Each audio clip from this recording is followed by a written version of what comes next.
Welcome back to yet another class. Today's class once again is for class 8. And we will be discussing the models, a continuation of yesterday's class. I hope you might have gone through that list of models. And as I had told you earlier, models are very, very important because we use them in sentences and we use them while we talk, when we talk, in conversational English as well. So, a student who is familiar with the modals, a student who knows modals, the exact use of modals, will definitely make his language forceful because modals are used to talk about various situations. That is one of the things that you must understand. The uses of modals vary according to the context and need. So you express yourself clearly if you are good at modals. Today we will take 3 modals, 3 of them. One is might, another one is must, and the other one is will. So these 3 modals are the topic of discussion today. We'll start with might. You see, might is a past equivalent of may. Past equivalent. So look at the sentence. She said, I may come today. So may is used here. I may come today. And may is used in the direct speech. You see, she said there is a comma. And then you have the double inverted commas, and between or within the double inverted commas you have one sentence, I may come today. So this is a direct speech. In the direct speech, sometimes we use may, as you see here in this sentence.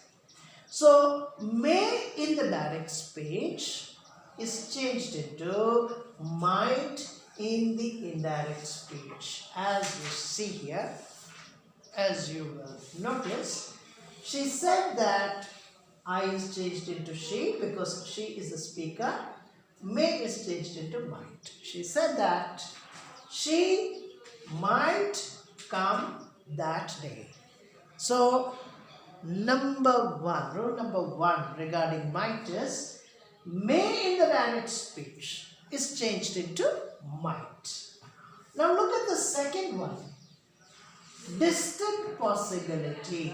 What do you mean by distant possibility? It is possible but not 100%. It is possible but there is a chance of it's not going to happen as well. For example, I think a sentence will make it clear. It might rain today. I repeat the sentence. It might rain today. So if you look at the sentence, you will find might here. And why is might used here? There is a distant possibility. In the sense, 40% possibility and 60% of not. Which means there is a possibility of 40%. A possibility of raining, that might be 40%. Another 60%? No.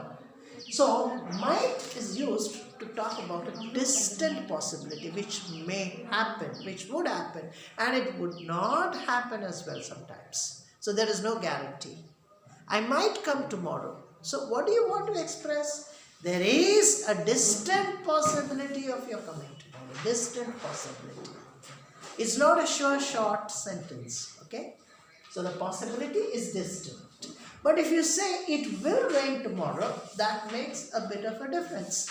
It will rain tomorrow because the weather people, meteorologists, they have predicted a heavy rain tomorrow. So according to the scientific calculation, it will rain tomorrow. So that is a bit stronger.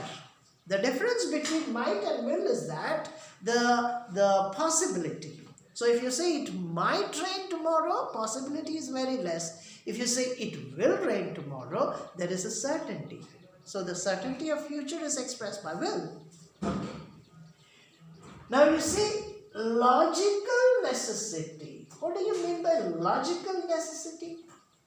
It has to be this. For example, it must be the weather that made him feel ill. I repeat the sentence. It might be the weather that made him ill. It must be, I'm sorry. It must be the weather. So you are coming to a definite conclusion. That is known as logical necessity. So what made him feel ill? It was the weather. So you are coming to a logical conclusion. He got wet in the rain yesterday. The weather was very cold and he came home late night. So now he's in bed and he is not keeping well. He has fallen ill. So what is the conclusion that you are coming to? It is definitely the weather that has made him ill. So a logical necessity is expressed. So must is used to talk about a logical necessity. Look at the sentence. It must be the weather that made him ill. It must be the rain that made him absent today to the school. A heavy rain, and because of that, many students did not turn up. So the absence is due to the heavy rain. It must be the rain that has stopped the student from coming to school, or it must be the rain that has become the reason for the student's absence. Try to understand this very clearly. When you feel certain about something, then you use this. You use the logical reasoning, and because of that logical necessity, you use must. Oh, my book is missing. Then you say, it must be Sonu who has taken my book, because I saw him opening my bag just a few minutes ago. So it must be Sonu because he opened the bag. Logical necessity. You are going to read the newspaper, but there's no newspaper on the table, for example. But 5 minutes ago, your dad has gone to his room. So you might say, it must be my dad who has taken the newspaper to the room. It must be my dad. Logical necessity. You assume something, but it is a certain assumption. There is logic in it. Therefore, you use that. So with that, there is one more use. There's one more use for the word must. Obligation. Please try to understand this clearly. Please try to understand this clearly. Must is used for an obligation. So what do you mean by obligation? What is an obligation? It is a responsibility which you have to perform. It is a responsibility. It is something that you are supposed to, not supposed to, it is something that you have to do. It is something that you have to perform. For example, you must not talk loud in the class. You must not talk loud in the class. The teacher says loudly. The class is in a haywire, you know. Haywire means there's a big confusion. Pandemonium, lot of noise, okay? Screaming, shouting, and the teacher at the top of his lungs shouts, you must not talk in the class. So, must lays an emphasis on the action. So, you can say it is an obligation. You are not supposed to do it. By no way are you allowed. That is what it means. You must come to school in a proper uniform. You must come to school in a proper uniform. What do you mean by must here? There is no other option for you. 100%. You have to give your 100%. Therefore, you must come. It's a rule. It is a necessary rule. It's an obligation. It's your duty. It's your responsibility. So, you say, you must come to school in school uniform, proper uniform. So I hope you might have got a clear picture about these two modals, might and must. Now we come to the last of the modals of today's class, that is will. This is one of the most important modals that we use in written and spoken English. When we converse in English, we use will.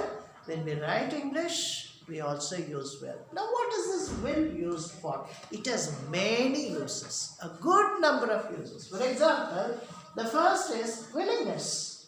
Come on, I'll help you. Somebody is struggling with a big load, you know. So you say, come on, I'll help you. So you are willingly offering your help to that person. An old lady is finding yourself difficult to cross the road and you happen to see that and you say, Grandma, come, I will help you. So you are voluntarily offering your help, right? So will is used to express, to talk about willingness. That is very important. Willingness. Doing something out of your own will. Firm request. Request, but a firm request. Please turn off the light. This is a polite request, a mild request. But when I say, will you turn off the light? This is also a request, but a strong request. It is a firm request. And to make a firm request, we use the word that is the modal will. So will is used for willingness. It is also used to make a firm request. Now again, an invitation. If you want to ask somebody about their choice, then you use the invitation. Look at the sentence, it will make it clear. I mean, you'll get a clear idea. Will you eat another piece of cake? So I'm offering him cakes. He has eaten a slice of cake, my friend, and I want to ask him, will you take or eat another piece of cake? You are offering him willingly. You are inviting him to have another slice of cake. So you say, will you have another slice of cake? Will you eat another piece of cake? Be clear about this. Will I serve you coffee? Will I serve you some coffee? Will you take another cup of coffee? Or shall I serve you some coffee? Will you take another cup of coffee? So, it's an invitation. It's not just a question. You are using the modal verb to talk about an invitation. You want to know the desire or the response of the other person that you are talking to. So, in such a situation, we use will. Now you see, will is also used to talk about, to give a threat. Okay? Threat. We can use this modal verb, will, to issue a threat. You will be punished for this. Somebody has committed a mistake. Maybe a student in the class has committed a mistake. Okay? And the teacher is furious and he shouts at the boy saying, you will be punished for this. Maybe the student has broken a window. Or he has thrown a stone on somebody. Somebody is hurt. And the teacher says, you will be punished for this. You will be taken to the principal. You will be fined for this. So, we can use this will to issue threats as well. Sometimes, it speaks about a firm decision. Firm decision. Firm decision. What do you mean by firm decision? A solid decision. I will do it or I will die. Gandhiji used to say, I will do or die in the attempt. Firm determination. It has to be either this or that. So to talk about a firm determination, you can use will. I will do or die in the attempt. I will do or die. You are determined to work hard at mathematics and you make a resolution. You say, I will sit with my mathematics books or maths books and solve all the problems today. I will score 95% in mathematics. A firm decision. Will is used for making a kind of firm decision. So I think I have covered almost some of the points. All the three models are covered. We have discussed the usage of all the three models. We have discussed the different contexts in which these three models are used. When I give you some exercises, I've already given you some exercises. Please go through that exercise and try solving them. I tell you repeatedly, grammar is equivalent to maths. The more the practice, the better the knowledge. The more the practice, the better the understanding. So, please do the exercises which are given. So, to give you a recap, Let's go over all these modals, the three modals once again. Might is the past equivalent of may. It is used in the in the indirect speech. The may in the direct speech is changed into might in the indirect speech. It is used to talk about a distant possibility. It might rain today or it might rain tonight. Possibility is very less.